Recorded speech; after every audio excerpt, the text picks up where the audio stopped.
আসসালামু আলাইকুম। আজকে আমি আলোচনা করব বিপিএল এর বেস্ট একাদশ এবং বিপিএল এর ফ্লপ একাদশ নিয়ে। তো চলুন আমার সাথে আপনার একাদশ আর আমার একাদশ মিলতেছে কিনা একটু দেখে নেওয়া যাক। দেখুন, আগে আমি বিপিএল এর ফ্লপ যে একাদশ সেই একাদশটা নিয়ে আগে একটু কথা বলবো। বিপিএল এর ফ্লপ একাদশে আমি ক্যাপ্টেন হিসেবে রাখতেছি সৈকত আলীকে। আপনারা তো জানেন নোয়াখালীর এই ক্যাপ্টেন সৈকত আলী খুব চমক দিয়ে টিম ম্যানেজমেন্ট তাকে ক্যাপ্টেন করেছিল। প্রথম কয়েক ম্যাচ ক্যাপ্টেনশিপের পরে যখন গণহারা হারতে থাকলো তখন তাকে অফ করে পরবর্তীতে তারা হায়দার আলীকে ক্যাপ্টেন দেন। তিনিও অবশ্য বেশি একটা ভালো করতে পারেননি। তাই আমার ফ্লপ একাদশের ক্যাপ্টেন সৈকত আলী এবং তারপরে থাকতেছে মোহাম্মদ মিঠুন ঢাকার ক্যাপ্টেন, মেহেদী হাসান মিরাজ সিলেটের ক্যাপ্টেন। এই দুজনের খেলার থেকে এদের কথাটা আরো বেশি প্রমাণিত হয়েছে এবং আমরা সবাই জিনিসটা জানি। মেহেদী হাসান মিরাজ তো পারফরমেন্সের ধারে কাছেও নাই। গতবার BPL a player of the match হয়েছিলেন, আর এবার তিনি না বল না ব্যাট কোনো কিছুই যেন তার ধারের কাছে নাই এবং দলকে তিনি ফাইনালে ওঠাতে ব্যর্থ হয়েছেন এই ক্যাপ্টেন নিজে থেকেই কিন্তু। এবং মোহাম্মদ মিঠুন তিনি কোয়াবে সভাপতি হওয়ার পর থেকে তার খেলার রেঞ্জটা আরো কমেই গিয়েছে। এবার ঢাকার টিমের এই বেহাল দশা 6 নম্বরে থাকার জন্য মোহাম্মদ মিঠুনই কিন্তু সব থেকে বেশি দায়ী। তারপরে থাকতেছে জাকির আলী অনিক, নোয়াখালীর আরেক হার্ডিটার ব্যাটসম্যান।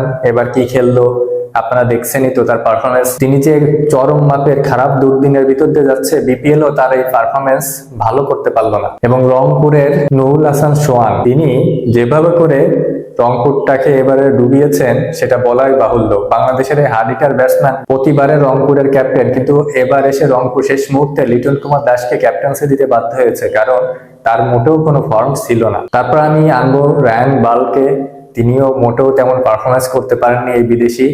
এবং তারপরে আমি আনবো কাইল মায়ার্সকে, ওয়েস্ট ইন্ডিজের এই অলরাউন্ডার হার্ডিটার ব্যাটসম্যান, তিনিও এবার বিপিএল এ জ্বলে উঠতে পারেননি। তাই ফ্লপ একাদশে তার নামটাও রাখলাম। এবং বোলারদের ভিতরে আনবো আবু হায়দার রনিকে, রাকিবুলকে এবং বিদেশি আকিব জাভেদ এবং বিলাল সামি। এই কয়জন হচ্ছে আমার ফ্লপ একাদশ।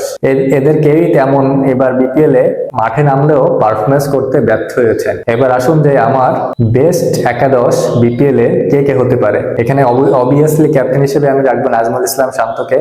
দারুণ ক্যাপ্টেন্সি করেছেন, টুর্নামেন্টের শিরোপা জিতেছেন, শিরোপা নিয়ে হাসি মুখে ছবি তুলেছেন এবং তিনি এক্সাইটেড ক্যাপ্টেন এবং তিনি মাঠে পারফরমেন্সও করেছেন। দলকে যেমন আগলে রেখেছেন, মাঠে তিনি পারফরমেন্স করে দেখিয়েছেন যে ক্যাপ্টেন হিসেবে তিনি কতটা পারফেক্ট। এবং আমি তারপর রাখবো ওপেনিং এ ওয়াশিংটন এবং তানজিদ হাসান তামিমকে, একজন চট্টগ্রামের বেস্ট প্লেয়ার এবং আরেকজন রাজশাহীর বেস্ট ওপেনার। দুইজনই দুর্দান্ত ফর্ম দেখিয়েছেন এবং তানজিদ হাসান তামিম তো ফাইনাল অফ দা ম্যাচ হয়েছেন এবং ফাইনালে 100 করে তিনি দেখিয়ে দিয়েছেন তিনি বড় মাপের প্লেয়ার। আর ওয়াশিংটনের ইনজুরি না হলে চট্টগ্রামও কিন্তু ফাইনালে শিরোপা জয়ের অন্যতম দাবিদার ছিল। তারপর আমি রাখবো আরেক ওপেনার ইমনকে, তিনি এবারে টুর্নামেন্টের সব থেকে হাইয়েস্ট রান গেটার এবং তিনি যেভাবে করে আই কন্টাক্ট করেছেন এবং যেভাবে করে কিপারটা করেছেন এবং তিনি যেভাবে করে রান করেছেন সিলেটের হয়ে, সেটা ছিল দুর্দান্ত। সিলেট ফাইনালে পৌঁছাতে পারেনি, কিন্তু তার পারফরমেন্স ছিল সব টপ ক্লাসের। মিডিল অর্ডার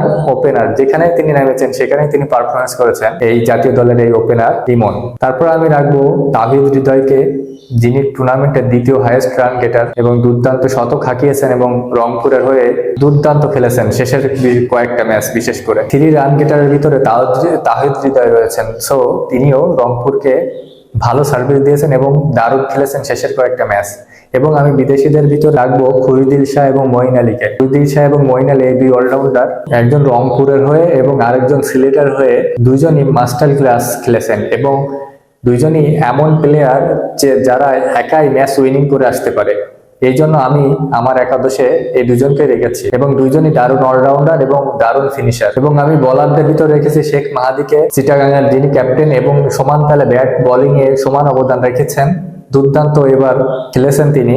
অবশ্য আমি শেখ মাহাদিকে ক্যাপ্টেনের তালিকায় রাখতাম যদি তিনি শিরোপাটা জিততে পারতেন। তো দারুণ খেলেছেন তিনি এবং দারুণ অধিনায়কত্ব করেছেন, অবশ্যই বলতে হবে, এটা দলকে ফাইনালে তুলেছে। এবং ফাস্ট বোলার 3 জন কে আপনারা অবশ্যই বুঝতে পারতেছেন, বিনুরা ফার্নান্ডো, শরীফুল ইসলাম এবং মুস্তাফিজুর রহমান। দেখুন, বিনুরা ফার্নান্ডো, শরীফুল ইসলাম তো টপ উইকেট শিকারী হয়েছেন এবং প্লেয়ার অফ দ্য ম্যাচ এবং হাইয়েস্ট উইকেট শিকারী, দুইটাই কিন্তু তিনি হয়েছেন।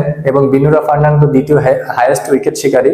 দুইজন দুইজনই দুর্দান্ত বল করেছে এবং মুস্তাফিজুর রহমান তো মুস্তাফিজুর রহমানই, তিনিও দারুণ করেছেন। সো এই তিনজন আমি রাখবো আমার সেরা একাদশে বিপিএল এর, এবং এই বিপিএল এর এই একাদশটাই আমার কাছে সেরা মনে হয়েছে এবং পারফেক্ট একাদশ বলে আমার কাছে মনে হয়েছে। আপনার কাছে কি মনে হয়, কোনো প্লেয়ার কি চেঞ্জ দরকার? অবশ্যই কিন্তু কমেন্টে জানাবেন, ভালো লাগলে পাশে থাকবেন। ধন্যবাদ।